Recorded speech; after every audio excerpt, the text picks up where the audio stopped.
Hello everyone, welcome to my channel, and in this lecture we are going to talk about IC engine and its introductory part. So you might ask, what is the IC engine? IC engine is nothing but a machine which converts a chemical energy of a fuel into a mechanical energy. Chemical energy is converted into mechanical energy.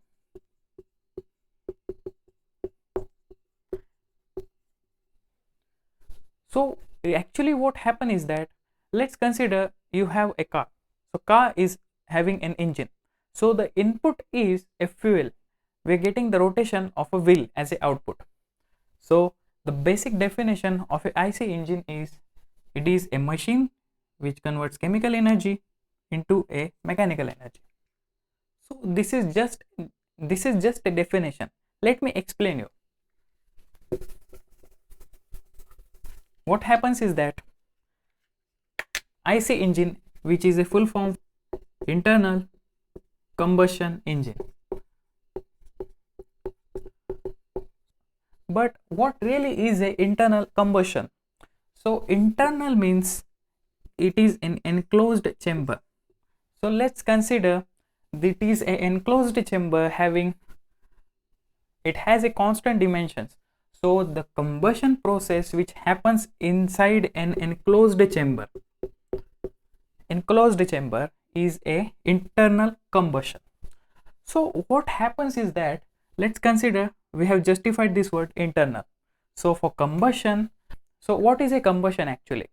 Combustion is nothing but an ignition of a fuel, means the production of a heat energy. So how heat energy produced actually? So for combustion we need something that ignites. So what is the thing that ignites? Yes, you are right, fuel.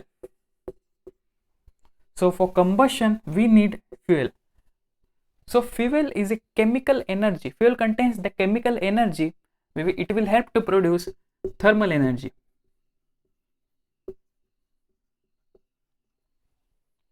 To happen the combustion process, fuel needs something that will help it ignite and produce the heat energy. So for producing the heat energy, fuel needs oxygen. So when fuel combines with an oxygen, what happens is that fuel contains carbon molecules. So whenever the carbon molecules combines with an oxidizer, which is the oxygen, so oxygen helps it to provide the heat energy. So let's put our air and fuel mixture inside this enclosed chamber. So it will need something that will help it produce the heat energy. So what happens really is, let's consider the another component is the pistons. So this is an enclosed chamber that we will call as a combustion chamber, and this is a mechanical part which moves linear. So this is the linear motion, and this we will call as a piston. So what happens is that the air fuel mixture, because of the displacement of this piston in the upward direction, the pressure inside this combustion chamber will increase. Whenever this moves, because of the molecules, the distance between the molecules get reduced, because of which the pressure gets increased. As the pressure gets increased, as you are aware that it is inversely proportional to the volume. So obviously whenever there is a displacement of the piston in the upward direction, the volume is going to be decreased, because of which the temperature gets increases as the distance between molecules reduce. So this is our next property. Pressure is directly proportional to the temperature. Whenever the pressure increases, temperature also increases. Whenever the temperature increases, it will not sufficient to produce an ignition inside this chamber. So we will need something to help produce the heat energy. So this is a spark plug. So the function of a spark plug is to provide a spark at the end of the compression stroke. So this is the compression. So whenever the piston moves upwards, the spark plug produces a spark. At the end of the piston, the combustion process completes. So far we have covered that a chemical energy of a fuel is converted into the heat energy. So now it's time that this heat energy will further continue to convert it into the mechanical energy. So how this process happens actually? So we have covered combustion of the air fuel. So what happens is that whenever the combustion happens, this pistons moves in the downward direction as the tremendous amount of pressure exerted on the wall of this piston. On this surface, the tremendous pressure is exerted, because of which this pistons moves in the downward direction. This pistons moves downward, which provides it a mechanical energy. So this is a mechanical displacement. Let me show you in brief.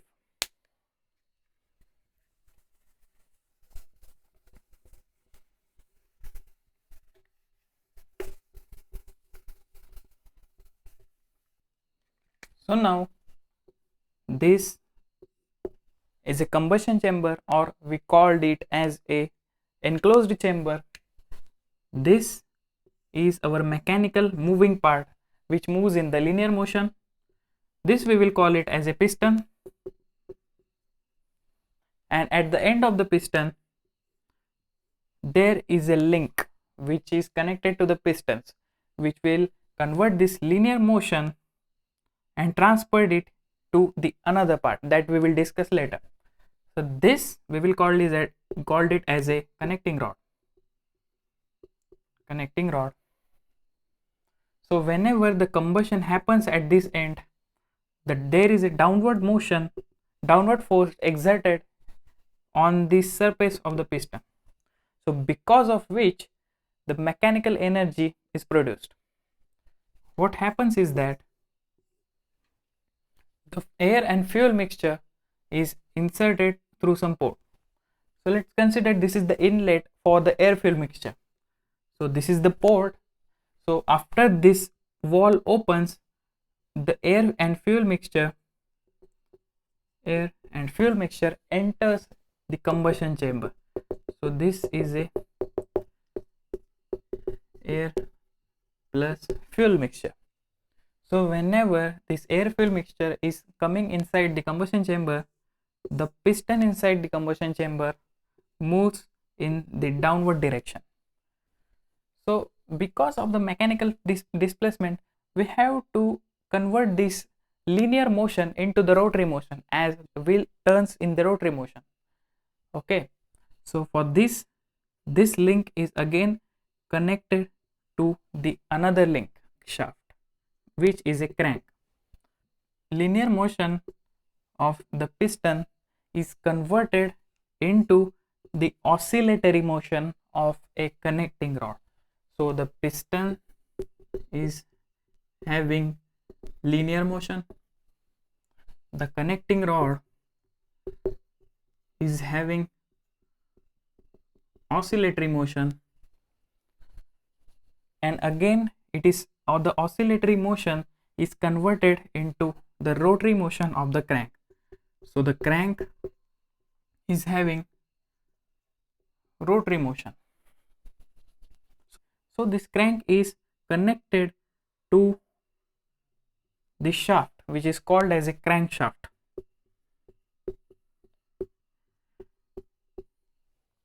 So this crankshaft produces a rotary motion. So the linear motion of the piston is converted into the oscillatory motion of the connecting rod, which is again then converted into the rotary motion of the crankshaft. So this is how the IC engine works. So this piston goes into the downward motion.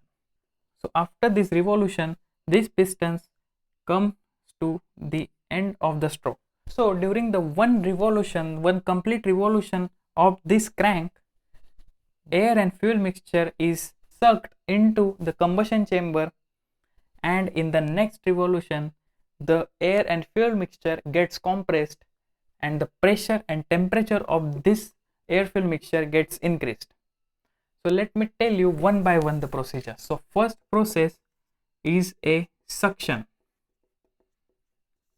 So in the suction process, suction is a process in which the air and fuel mixture is sucked inside the combustion chamber.